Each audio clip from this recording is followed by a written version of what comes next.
Gallup, New Mexico. A town where the desert wind whispers ancient secrets. The land holds a history, rich and vibrant, but also shrouded in a darkness that sends shivers down your spine. This is a place where the veil between worlds feels thin, where the unknown presses close. The high desert stretches out like an endless, unforgiving ocean of sand and scrub. The silence is broken only by the wind, whistling through the canyons and arroyos.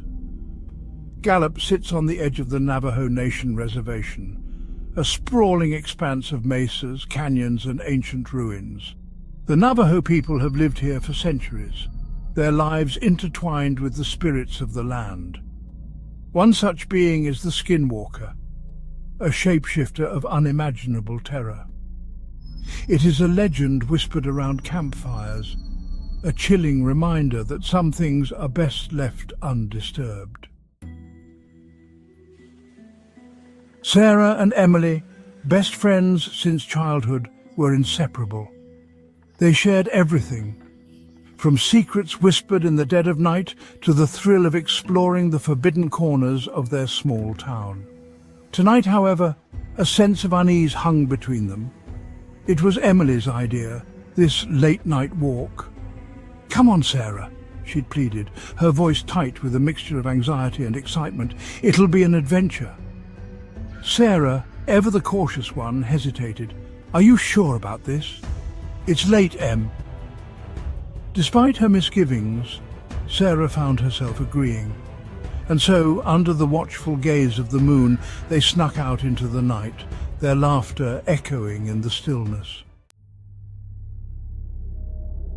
The streets were deserted, bathed in the sickly yellow glow of sodium lamps. Shadows stretched long and distorted, twisting familiar landmarks into grotesque caricatures. The air, thick with the scent of dust and creosote, felt heavy, almost suffocating. "See? It's not so bad," Emily said, attempting a lightness she didn't feel. But her words were met with silence. Sarah was too busy trying to ignore the prickling sensation on the back of her neck. They walked on, their pace quickening with each step. The wind picked up, swirling around them, carrying with it the whispers of forgotten stories. "Did you see that?" she whispered, her voice barely audible above the wind. Emily, her gaze fixed on the sidewalk ahead, shook her head. The first sign of trouble came in the form of a shadow. It detached itself from the darkness beneath a cottonwood tree, long and misshapen. The girls froze, their breath catching in their throats.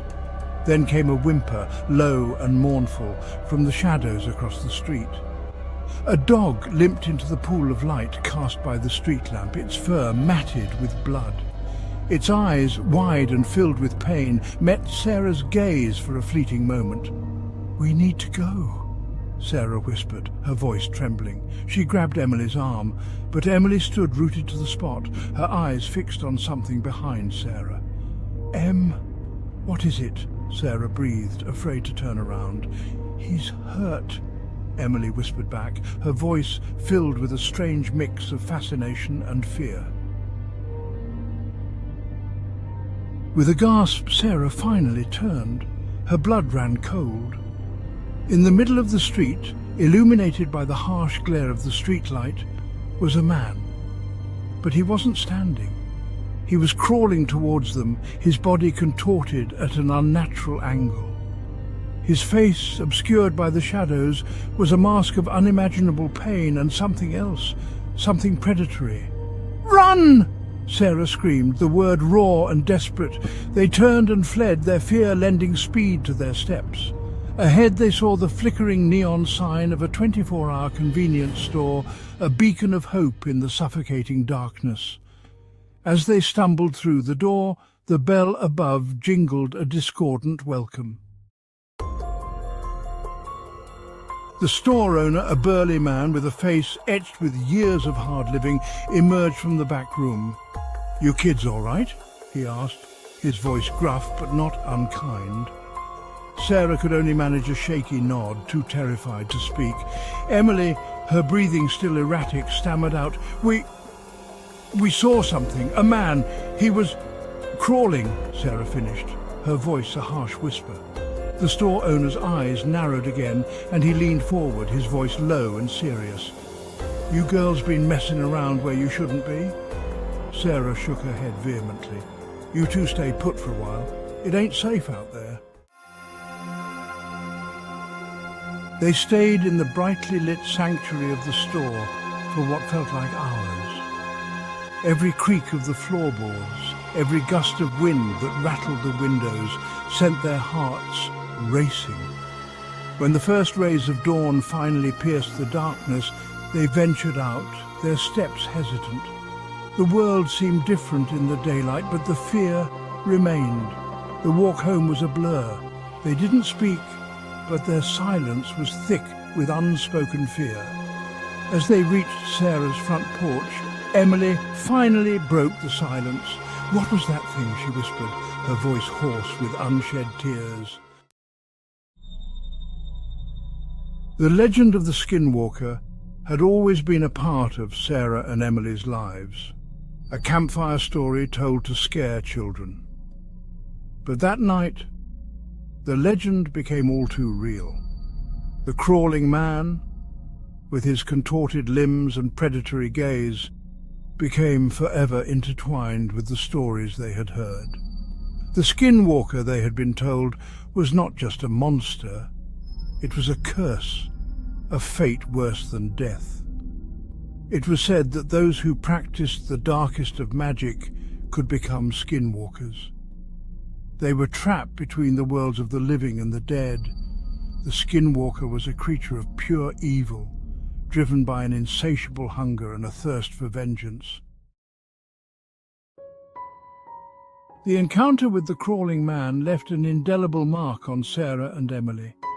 The carefree innocence of their youth was shattered, replaced by a pervasive sense of unease.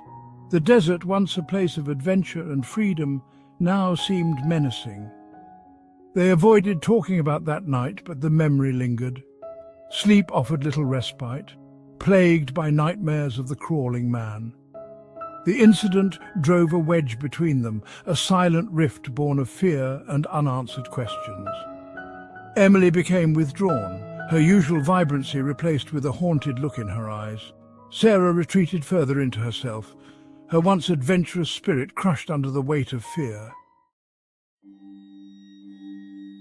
Years passed, life went on, but the memory of that night never truly faded. It lingered in the shadows, a constant whisper in the back of their minds. Every now and then, when the wind howled through the canyons, Sarah and Emily would see it again in their mind's eye. The crawling man, the contorted limbs, the eyes that burned with an unholy light. The legend of the Skinwalker, once a terrifying story, became a chilling possibility. They couldn't shake the feeling that what they had encountered that night was more than just a figment of their imaginations. The echoes of that night in Gallup would forever haunt their dreams, a chilling testament to the enduring power of fear.